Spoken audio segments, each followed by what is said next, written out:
Oke, saya ingin bahas 3 pertandingan dari PSIS Semarang dengan PSS Sleman, lalu Bali United dengan Kedah, dan PSM Makassar dengan Kuala Lumpur ya. Jadi saya akan bagi 3 statement yang berbeda di setiap pertandingannya.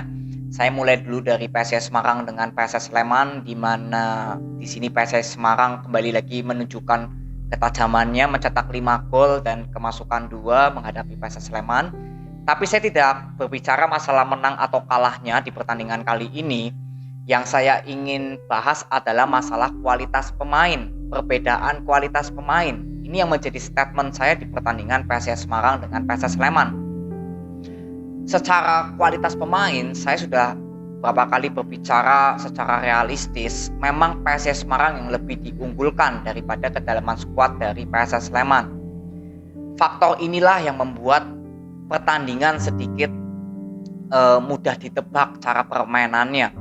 Di sini memang PSS Sleman berhasil menguasai bola possession ya, berapa kali bisa mengendalikan bola possession, dan PSS Semarang memang tidak memerlukan bola possession, tapi di saat melakukan serangan ini langsung berujung peluang gol ya. Jadi belum tentu mencetak gol, tapi peluang gol dulu minimal. Tapi kalau dari PSS Sleman ketika membangun serangan ini berapa kali kandas ya, selalu putus ketika membangun serangan. Nah ini yang saya bilang, karena alasan itulah yang membuat saya memiliki statement memang kedalaman skuad dari para pemain yang berkualitas di PSS Sleman dan PSIS Semarang sangat berbeda. Ketika Coach Seto memberikan permainan PSS Sleman yang harus menguasai bola possession dan sedikit bermain passing-passing pendek dan cepat, ini di 20 menit awal PSS Sleman memang menjalankan para pemainnya. Tapi ketika sudah 20 menit ke atas, seperti tampak para pemain PSS Sleman sedikit sudah tidak konsentrasi lagi dengan strategi yang harusnya bisa dijalankan para pemainnya dari Coach Seto, arahan Coach Seto. Dan PSIS Semarang di mana Jonathan bermain, Marukawa bermain, Fortes bermain, Dewangga juga sudah bisa bermain, Wawan bermain, ini langsung bisa memberikan permainan yang berbahaya saat melakukan penyerangan, terutama ketika bola di Fortes atau Jonathan atau Marukawa, terutama juga ada Wawan. Ini juga beberapa kali sangat berbahaya karena cara adaptasi pemain-pemain baru yang didatangkan oleh PSIS Semarang ini bisa cepat. Jadi terlihat langsung klop ya, langsung cocok.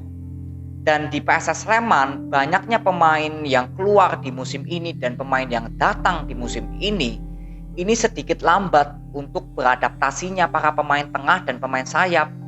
Saya nggak berbicara masalah pemain depannya, tapi ini pemain tengah dan pemain sayap yang saya lihat ini masih harus bisa mendatangkan lagi pemain yang berkualitas untuk PSS Sleman di musim depan. Karena saya sudah melihat bahwa Coach Seto sebenarnya dengan strateginya ini sudah baik, tapi strategi Coach Seto nggak bisa dijalankan karena masalah kualitas para pemain PSS Sleman yang masih di bawah dari rata-rata kalau menurut saya, opini saya. Jadi yang saya lihat banyak sekali PR yang harus bisa dibenahi oleh manajemen PSS Sleman dan juga para pemain dari PSS Sleman. Yang pertama, manajemen PSS Sleman harus melihat bahwa kualitas para pemain PSS Sleman ini harus bisa mendatangkan pemain yang top lagi, minimal yang berpengalaman terutama di sektor lini tengah untuk membantu penyerangan dan membantu pertahanan. Lalu yang kedua, manajemen PSS Sleman juga harus melihat bahwa dengan datangnya pemain baru yang banyak, pemain yang lama banyak juga yang keluar, ini juga bisa menjadi pelajaran bahwa chemistry tentunya bisa tentu saja berubah ya. Ini juga terbukti ya, chemistry yang di dalam para pemain PSS Sleman ya memang belum terlihat ada kecocokan. Lalu yang ketiga, untuk para pemain dari PSS Sleman lebih bisa mendengarkan instruksi yang diinginkan oleh Coach Seto. Karena berapa kali saya sudah sering kali melihat para pemain sayap dari PSS Sleman sedikit bermain egois, sedangkan Coach Seto ini bertipe pemain yang tidak ingin buru-buru untuk melakukan serangan, tapi lebih untuk menghandle bola dulu saat melakukan penyerangan. Ya, ini yang saya lihat PR yang harus bisa dilakukan oleh PSS Sleman ya. Jadi di luar dari kemenangan 5-2 ya, gol yang luar biasa, 4 gol melalui set play bola hidup dan 1 dari penalti, inilah yang membuktikan bahwa kreativitas para pemain sayap dan penyerangan dari PSIS Semarang terlihat sangat cocok, sangat klop. Cepat beradaptasi, Marukawa dengan Fortes juga cepat beradaptasi. Ya, tapi yang saya masih soroti adalah kiper dari PSIS Semarang. Gol kedua yang dicetak oleh PSIS Sleman itu merupakan blunder yang dilakukan oleh kiper. Ya, walaupun memang seperti tampak sepele ya, blunder-blunder kecil yang dilakukan oleh kiper PSIS Semarang, tapi akibatnya juga fatal, kemasukan gol. Jadi kalau saya melihat pertandingan PSIS Semarang di pertandingan Piala Presiden, ya inilah kipernya harus kembali lagi menjadi sorotan, dan menurut saya PSIS Semarang tetap harus mencari kiper yang bisa memiliki pengalaman yang tinggi, mental yang bagus. Karena beberapa kali kiper dari PSIS Semarang walaupun ada rotasi tetap sama aja sering melakukan blunder-blunder kecil yang memang beberapa nggak terjadi gol ya, tapi akhirnya juga ada yang merugikan kemasukan gol ya untuk pertahanan PSIS Semarang. Jadi ini yang saya bisa ambil statement dari pertandingan PSIS Semarang dengan PSIS Sleman, di mana kualitas para pemain dan kekompakan adaptasi para pemain baru ini memang menjadi pembeda di pertandingan kemarin ya. Lalu kita next bahas dari Bali United yang menang 2-0 atas Kedah. Saya melihat bahwa memang Bali United sangat menguasai bola dan banyak sekali peluang gol harusnya yang tercipta dari Bali United. Tapi memang ya ini mungkin Bali United masih belum bisa mencetak gol yang cukup banyak ya. Jadi yang menurut saya harus bisa dibenahi adalah finishing. Ya, jadi momen-momen seperti ini harusnya bisa kembali lagi menjadi arahan coach Teko bahwa para pemain Bali United harus bisa memanfaatkan peluang yang di depan mata yang harusnya 90% bisa menjadi gol, itu bisa tercipta menjadi gol ya. Ini hal-hal kecil yang menurut saya harus bisa diperbaiki oleh para pemain dari Bali United. Dan Irfan Jaya benar saja dimainkan dari awal di sebelah kiri, Eber Besa, lalu Private di kanan. Inilah tim yang sesungguhnya saya lihat dari Bali United. Dan di pemain tengah Nori dan juga Rizky Pelu ya, walaupun Ramdhani Lestaluhu akhirnya main di babak kedua menggantikan Rizky Pelu, dan M. Rahmat juga akhirnya bisa mencetak gol setelah menjadi pemain pengganti dari Irfan Jaya. Dan gol yang pertama juga bunuh diri ya dari Erngah, striker dari Kedah. Artinya 2 gol yang tercipta dari Bali United, yang pertama dari bunuh diri, yang kedua dari pemain pengganti ya, M. Rahmat. Artinya memang Bali United harus bisa membenahi finishing yang atau keputusan-keputusan yang harus bisa diambil. Lebih baik melakukan shoot sendiri atau mengoper bola kepada teman atau rekan timnya ya, yang lebih berpeluang presentasinya besar mencetak gol. Ini yang saya kira harus dibenahi dari permainan Bali United dan Kedah yang saya amati, yang saya analisa. Karena secara permainan Bali United sangat mendominasi, tapi secara finishing bola yang harusnya bisa, mungkin kalau misalkan finishingnya bagus, mungkin bisa 4-0 atau 5-0 Bali United menghadapi Kedah ya, kemenangan untuk Bali United. Jadi sorotan utama saya di pertandingan kemarin adalah masalah finishing dan juga keputusan yang harus bisa diambil lebih bijaksana lagi ya, untuk persentase mencetak gol yang lebih besar. Itu. Jadi selamat untuk Bali United mendapatkan 3 poin di AFC Cup. Ini modal yang sangat luar biasa. Semoga bisa memberikan hasil-hasil yang maksimal ya di pertandingan berikutnya. Lalu dari PSM dengan Kuala Lumpur, di sini berakhir dengan skor imbang 0-0. Sebenarnya secara permainan saya sudah melihat PSM Makassar ini progresnya ini selalu naik.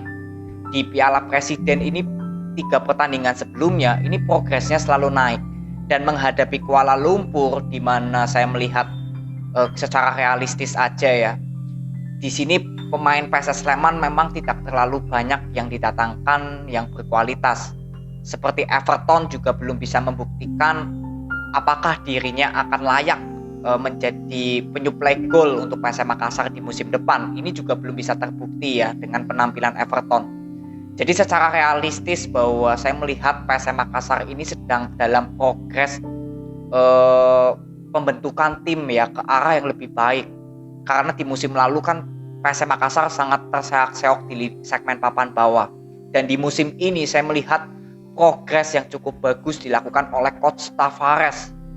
Dan saya melihat juga PSM Makassar menurut saya harus bisa mendatangkan pemain sayap lagi yang lebih memiliki visi yang baik. Karena saya melihat di sini Sayuri ya, sayap kiri atau bisa juga sebagai kanan, memang secara speed, skill individu Sayuri cukup baik. Tapi saya melihat secara visi Sayuri masih kurang sedikit baik.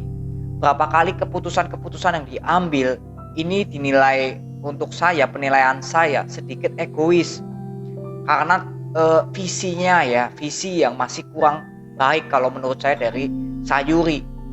Jadi kalau berbicara masalah progres, jelas PSM Makassar ada progres yang berkembang cukup baik ke arah yang positif di bawah dari Coach Tavares. Ini saya harus akui ya, progres yang baik. Tapi yang menjadi persoalan adalah di para pemainnya. Ya di sini yang saya lihat pemain sayap terutama dari PSM Makassar harus bisa mendatangkan lagi. Kalau menurut opini saya, analisa saya, PSM Makassar butuh pemain yang memiliki visi yang bagus. Saya sudah mengatakan kemarin bahwa saya lupa kemarin, kalau nggak salah Reza ya yang saya bilang kemarin permainannya cukup bagus. Muhammad M. Rizky ya, M. Rizky. Saya sudah melihat M. Rizky. Ini walaupun memang secara speed dia masih kalah dengan Sayuri, tapi secara visi saya melihat bahwa M. Rizky ini lebih baik. Ya, saya melihat visinya lebih baik. Jadi ini bisa dipoles dan saya yakin M. Rizky, saya sudah mengatakan bisa menjadi pemain yang cukup penting nantinya untuk skuad PSM Makassar jika bisa membuktikan terus ya ke arah yang lebih baik. Karena M. Rizky visinya ini lebih baik dibandingkan dari Yakub Yance Sayuri ya yang saya lihat. Jadi inilah kalau secara progres PSM Makassar sangat baik statement saya. Tapi untuk kualitas pemain saya masih menginginkan PSM Makassar mendatangkan pemain sayap. Pemain depan Everton saya belum bisa mengomentari karena berapa kali setiap Everton bermain ketika terutama Yance Sayuri bermain ya, ini seperti kurang support. Berbeda saat PSM Makassar kemarin menghadapi Persik Kediri. Ini Everton banyak support terutama dari M. Rizky yang saya katakan. Jadi saya belum bisa mengomentari apakah Everton cocok sebagai pemain target man dari PSM Makassar. Saya belum bisa mengomentari karena masih terlihat minim support yang diberikan, bola yang diberikan kepada Everton di setiap pertandingan.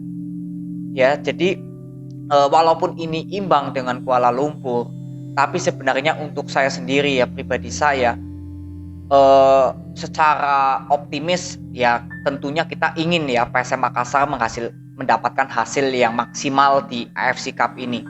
Tapi kalau yang saya ambil untuk PSM Makassar di pertandingan AFC Cup ini adalah proses untuk para pemain PSM Makassar bisa cepat beradaptasi dengan strategi dari Coach Tavares.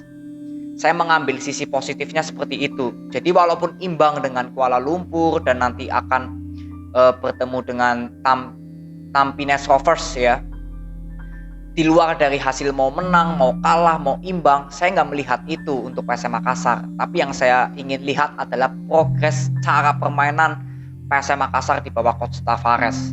Dan pastinya dari hati saya yang paling dalam ya tentunya saya menginginkan PSM Makassar bisa menemani Bali United, Persib Bandung untuk terus sampai ke semifinal, bahkan ke final, bahkan juara AFC Cup. Tapi secara realistis saya hanya ingin melihat PSM Makassar di AFC Cup ini untuk mendapatkan kekompakan atau pengalaman ya untuk para pemain terutama agar persiapan PSM Makassar menghadapi awal musim nanti di BRI Liga 1 ini sudah kembali matang ya. Itu yang pertama, tujuan saya melihat PSM Makassar di AFC Cup. Di luar dari kita ingin PSM Makassar tetap ya tentunya mendapatkan hasil yang positif di AFC Cup ini. Jadi ini aja review yang saya bisa berikan dari 3 pertandingan yang saya sudah nonton semuanya secara langsung. Jadi semoga ini bisa bermanfaat untuk kalian semua. Terima kasih, sampai ketemu di video berikutnya. See you.